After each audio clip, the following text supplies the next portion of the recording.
want to make symmetrical paint prints, such as this.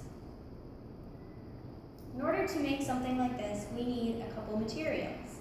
We need a piece of thick white paper. Watercolor is preferred, but you can use any paper that is thick and that won't bleed through with the paint. We need glue paint, which I will show you how to make. And we also need Sharpie marker. So in order to make the glue paint, you take a bottle of Elmer's glue, and you take some either acrylic, tempera, or watercolor-based paint.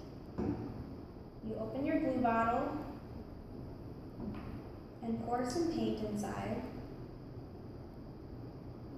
And the more paint that you add, the more vibrant your glue paint will be.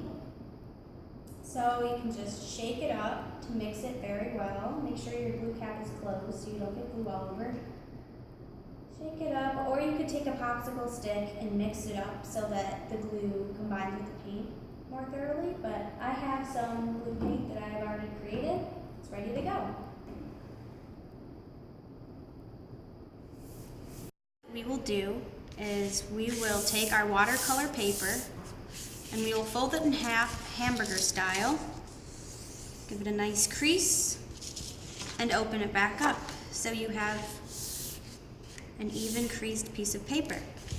Next, we will take our glue paint, up to 4 colors would be good, and you just add the glue paint to just this one side of the paper.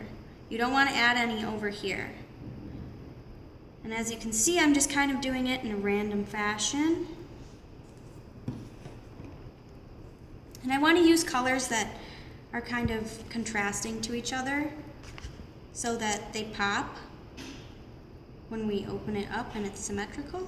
And you also want to make sure not to get paint over here on the edges.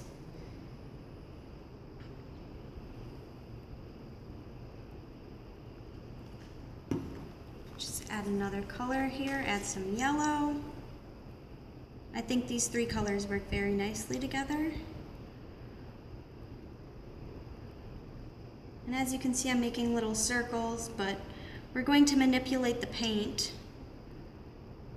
in a minute.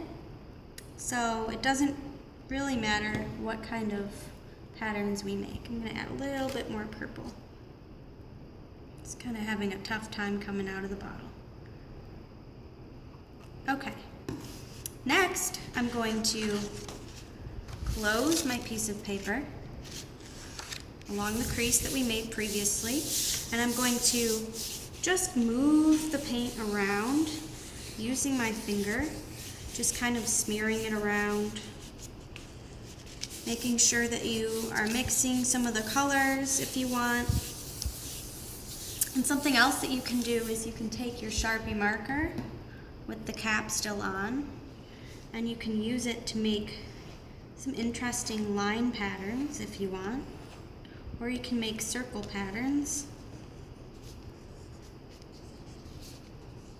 Basically, this technique is up to you, and it'll be kind of surprising how it turns out because you don't really get to see what you're doing in this step. Okay, so the final step is to open up your paper, and you have a symmetrical glue print with paint. So what we can do after this, once this is dry, is go back in with Sharpie marker, and you can just find some of those lines and trace around them.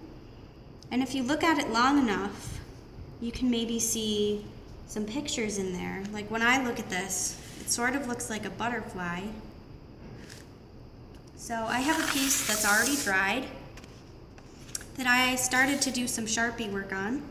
As you can see, I just sort of traced around the colors.